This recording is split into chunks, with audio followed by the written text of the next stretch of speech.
Hello दोस्तों, कैसे हो आप सब। उम्मीद करते हैं कि आप सब अच्छे होंगे। जैसा कि आपको पता है कि हम माँ बाप का सपना पूरा करने वाले करंट अफेयर में 8 से 10 क्वेश्चन डेली डिस्कस करते हैं और साथ में स्टैटिक जीके को भी कवर करते हैं, जो हर एग्ज़ाम में 1 से 2 क्वेश्चन या कई बार 5 से 6 क्वेश्चन आ जाते हैं। और इससे पहले हम पढ़ते हैं मोटिवेशनल कोट के बारे में।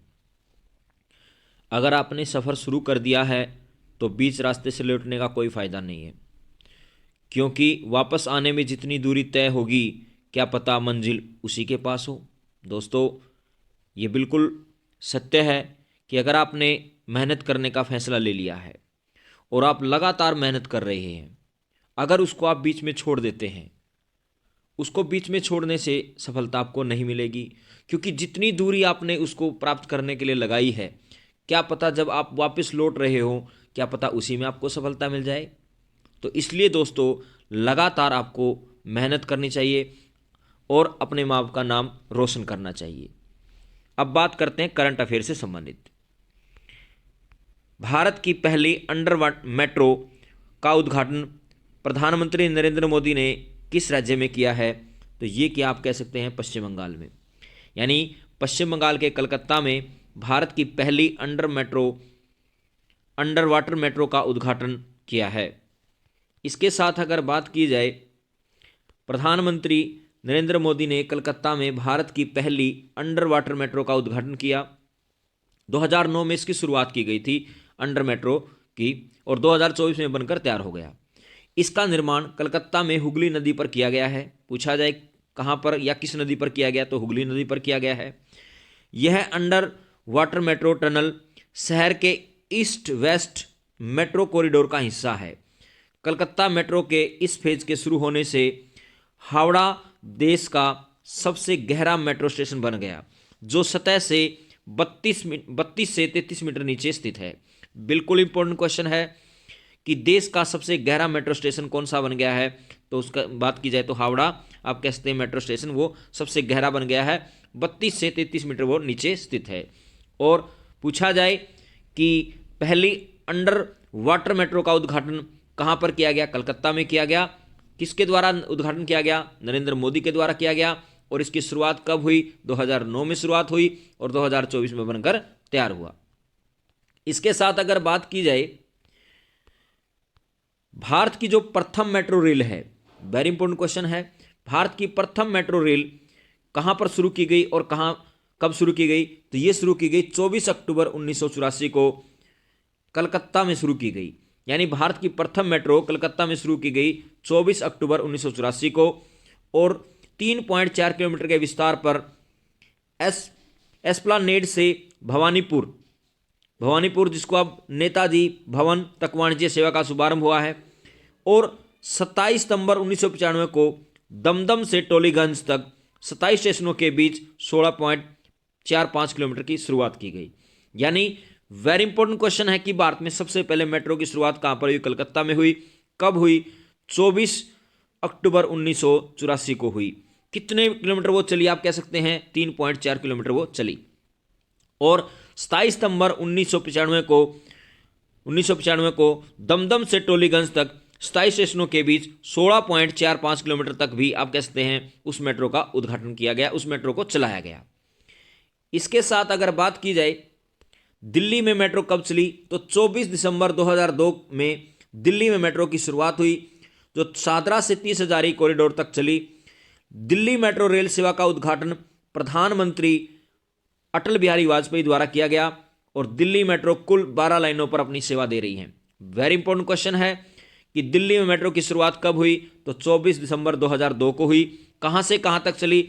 शाहदरा से 30 हजारी के बीच चली। उस समय भारत के प्रधानमंत्री कौन थे? तो उस समय भारत के प्रधानमंत्री थे अटल बिहारी वाजपेयी। इसके साथ अगर बात की जाए भारत के मेट्रो मैन किसे कहा जाता है, तो भारत के मेट्रो मैन के रूप में श्रीधरन को कोंकण रेलवे और दिल्ली मेट्रो के निर्माण में अपने नेतृत्व द्वारा भारत में सार्वजनिक परिवहन का चेहरा बदलने का श्रेय दिया गया है। यानी मेट्रो मैन के रूप में किसे जाना जाता है? श्रीधरन को मेट्रो मैन के नाम से जाना जाता है, क्योंकि कोंकण रेलवे का निर्माण भी इसी ने किया और दिल्ली मेट्रो का निर्माण भी इसी ने किया है, जिसके उल्लेखनीय योगदान के लिए उन्हें पद्म विभूषण पुरस्कार भी मिल चुका है। इसके साथ अगर बात की जाए, भारत में पहली रेलगाड़ी 16 अप्रैल 1853 को ठाणे से मुंबई के बीच चली। 34 किलोमीटर की रेलगाड़ी चली और रेलगाड़ी का नाम था ब्लैक ब्यूटी। और 16 अप्रैल को रेलवे दिवस भी मनाया जाता है। विश्व में प्रथम रेल की बात की जाए तो 27 सितंबर 1825 को भाप इंजन की सहायता से 38 रेल डिब्बों को खींचा गया। इस पहली रेलगाड़ी ने लंदन के डार्लिंगटन से स्टॉकटन तक 37 मील का सफर तय किया और 14 मील प्रति घंटे की रफ्तार से सफर तय किया गया। तो विश्व में सबसे पहले रेलगाड़ी कहां पर चली? लंदन के अंदर चली। कब चली? 27 सितंबर 1825 को चली। भाप के इंजन की सहायता से रेलगाड़ी चली थी। और भारत में पहली रेलगाड़ी कब चली? 16 अप्रैल 1853 को ठाणे से मुंबई के बीच में चली।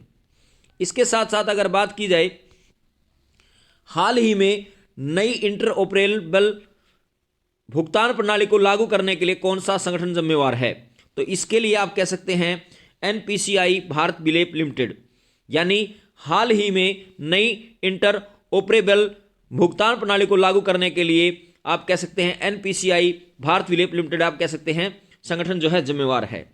इसके साथ अगर बात की जाए, national payment corporation of India, जिसको आप बोल सकते हैं national payment corporation of India, एक गैर सरकारी कंपनी है जिसे 19 दिसंबर 2008 को निगमित किया गया था, यानी स्थापित किया गया था।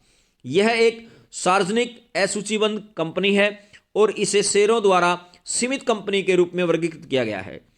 कंपनी की अधिकृत पूंजी अगर बात की जाए तो 30,000 लाख रुपए है और 44.622334% आप कह सकते हैं चुकता पूंजी, यानी 13,386.7 लाख रुपए इसके आप कह सकते हैं एक चुकता पूंजी है।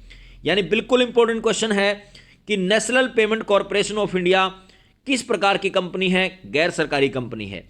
इसकी शुरुआत कब हुई? 19 दिसंबर 2008 को इसकी शुरुआत हुई और यह आप कह सकते हैं सार्वजनिक असूचीबद्ध कंपनी है और इसे शेयरों द्वारा सीमित कंपनी के रूप में वर्गीकृत किया गया। यानी इस कंपनी को कैसे वर्गीकृत किया गया? यानी शेयरों द्वारा इसको सीमित कंपनी के रूप में वर्गीकृत किया गया। और कंपनी का जो अधिकृत पूंजी है वो कितनी है? 30,000 लाख रुपए है। और अगर चुकता पूंजी की बात की जाए तो 13,386.7 लाख रुपए इसकी चुकता पूंजी है। इसके साथ अगर बात की जाए, जो नेशनल पेमेंट आप कह सकते हो कॉरपोरेशन है, उसके अंतर्गत 10 बैंक जो है उसको प्रमोट करते हैं, जैसे भारतीय state bank, Punjab national bank, Canara bank, bank of Baroda, union bank of India, bank of India, ICICI bank, HDFC bank और सिटी बैंक और HSBC बैंक जो है इसको आप कैसे प्रमोट करते हैं। इसके साथ अगर बात की जाए, जो national payment corporation of India जिसको NPCI के नाम से जाना जाता है, उसके MD और CEO कौन है? तो उसके MD और CEO हैं श्री दिलीप असबे। यानी इसके आप कह सकते हैं Shri Dilip Asbe national payment corporation of India के MD और CEO हैं। इसके साथ अगर बात की जाए, सांसद खेल महाकुंभ 3.0 का आयोजन किस शहर में किया जा रहा है? तो यह किया जा रहा है हमीरपुर, आप कह सकते हैं हिमाचल प्रदेश में। केंद्रीय मंत्री अनुराग ठाकुर ने सांसद खेल महाकुंभ 3.0 का उद्घाटन हमीरपुर हिमाचल प्रदेश में किया, जो युवा खेल प्रतिभाओं के लिए एक शानदार मंच है। इस अवसर पर भारतीय क्रिकेट टीम के कप्तान रोहित शर्मा और कोच राहुल द्रविड़ मुख्य अतिथि के रूप में शामिल हुए। इसके साथ साथ अगर बात की जाए, यह आप कह सकते हैं कहां पर शुरू हुआ, लेकिन इसकी आप कह सकते शुभारंभ कहां से किया गया? यानी केंद्रीय सूचना और प्रसारण मंत्री या युवा एवं खेल मंत्री अनुराग सिंह ठाकुर ने एक बार फिर से युवा खेल प्रतिभाओं को शानदार मंच प्रदान करते हुए आज बिलासपुर स्थित लहणून क्रिकेट ग्राउंड में सांसद खेल महाकुंभ 3.0 का भव्य शुभारंभ किया। यानी इसकी शुरुआत की गई उत्तर प्रदेश से, और उत्तर प्रदेश में कहां से? बिलासपुर से। और कौन सा क्रिकेट ग्राउंड है? लहणू क्रिकेट ग्राउंड में आप कह सकते हैं इसकी शुरुआत की गई। किसके द्वारा शुरुआत की गई? जो हमारे खेल मंत्री हैं अनुराग सिंह ठाकुर, उसके द्वारा इनकी शुरुआत की गई। और इस शुरुआत के दौरान कौन उपस्थित थे? भारतीय क्रिकेट टीम के कप्तान रोहित शर्मा, और अगर बात की जाए कोच जो है राहुल द्रविड़, वो इस समय शामिल थे।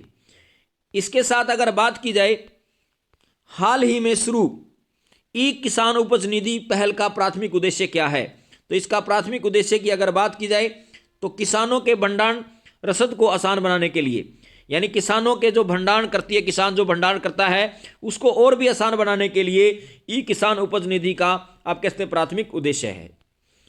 भारत के पहले स्मॉल स्केल LNG यूनिट का उद्घाटन किस राज्य में किया गया? तो यह किया गया मध्य प्रदेश में। यानी मध्य प्रदेश में पहले स्मॉल स्केल LNG यूनिट का उद्घाटन किया गया है। केंद्रीय पेट्रोलियम और प्राकृतिक गैस मंत्री हरदीप सिंह पुरी ने gas authority of India limited द्वारा स्थापित भारत की पहली स्मॉल स्केल LNG यूनिट का उद्घाटन किया। इस प्लांट को मध्य प्रदेश में विजयनगर LPG प्लांट में स्थापित किया गया है। केंद्रीय मंत्री ने 17 राज्यों में 201 CNG स्टेशनों का उद्घाटन किया है। यानी कितने CNG स्टेशनों का उद्घाटन किया? 201 स्टेशनों का उद्घाटन किया। कितने राज्यों में किया? 17 राज्यों में किया। और इसका उद्घाटन किसने किया? केंद्रीय पेट्रोलियम और प्राकृतिक गैस मंत्री हैं हरदीप सिंह पुरी, उन्होंने इसका उद्घाटन किया। किसकी सहायता से स्थापित किया गया? इसको आप कह सकते हैं gas authority of India limited यानी गेल के द्वारा इसको स्थापित किया गया। इसके साथ साथ अगर बात की जाए जो LNG है इसकी फुल फॉर्म क्या होती है? लिक्विड आप कह सकते हैं natural gas, liquid natural gas जो जिसको बोल सकते हैं तरलीकृत प्राकृतिक गैस, जिसे शिपिंग और भंडारण के लिए यूज किया जाता है।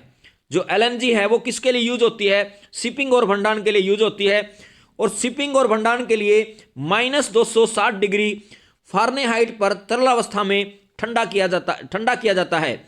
तरल अवस्था में प्राकृतिक गैस का आयतन उसके गैसीय अवस्था के आयतन से लगभग 600 गुना कम हो जाता है। यानी जो तरल अवस्था में जो प्राकृतिक गैस होती है उसके आयतन, तरल अवस्था में जो प्राकृतिक गैस का जो आयतन है उसके गैस अवस्था के आयतन से लगभग 600 गुना कम हो जाता है। इसके साथ अगर बात की जाए, केंद्रीय सड़क और परिवहन मंत्री ने उत्तर प्रदेश के किस जनपद में धर्मपथ सड़क परियोजना का शिलान्यास किया? तो यह किया गया जौनपुर में। केंद्रीय सड़क और परिवहन मंत्री कौन है? नितिन गडकरी हैं।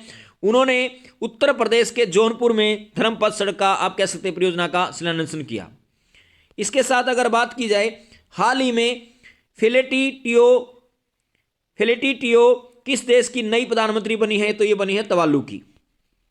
इसके साथ अगर बात की जाए, हाल ही में फरवरी माह में जीएसटी कलेक्शन कितने प्रतिशत बढ़कर 1.68 लाख करोड़ हो गया है? तो ये आप कह सकते हैं 12.5% से बढ़कर 1.6 लाख करोड़ रुपए हो गया है।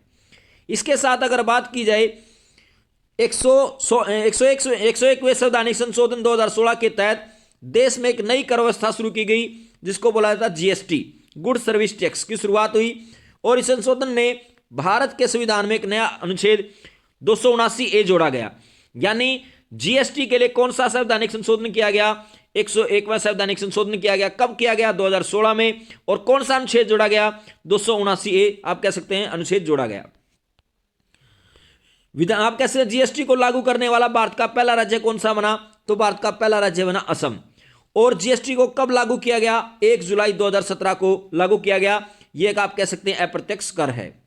इसके साथ अगर बात की जाए, भारत में लगभग 500 प्लस सेवाएं जो हैं और 1300 आप कह सकते हैं 1300 से अधिक उत्पाद यानी आप कह सकते हैं GST के अंतर्गत आते हैं। और GST के स्लैब में आप कह सकते हैं 4 रेट हैं जिसमें 5% है, 12% है, 18% है और 28% है। यानी GST की कितनी रेट हैं? यानी 5%, 12%, 18% और 28%। इसके साथ अगर बात की जाए, NLC India green energy limited ने सौर ऊर्जा परियोजना के लिए किसके साथ समझौता किया है? तो यह किया है गुजरात ऊर्जा विकास निगम लिमिटेड के साथ। इसके साथ अगर बात की जाए, NLC India green energy limited ने 600 मेगावाट सौर ऊर्जा परियोजना के लिए गुजरात ऊर्जा विकास निगम लिमिटेड के साथ बिजली खरीद समझौते पर हस्ताक्षर किए। खावड़ा सोलर पार्क में प्रस्तावित 600 मेगावाट की सौर ऊर्जा परियोजना अभी तक की LNCIL द्वारा विकसित सबसे बड़ी सौर ऊर्जा परियोजना होगी। यानी देश की सबसे बड़ी सौर ऊर्जा परियोजना कौन सी होगी?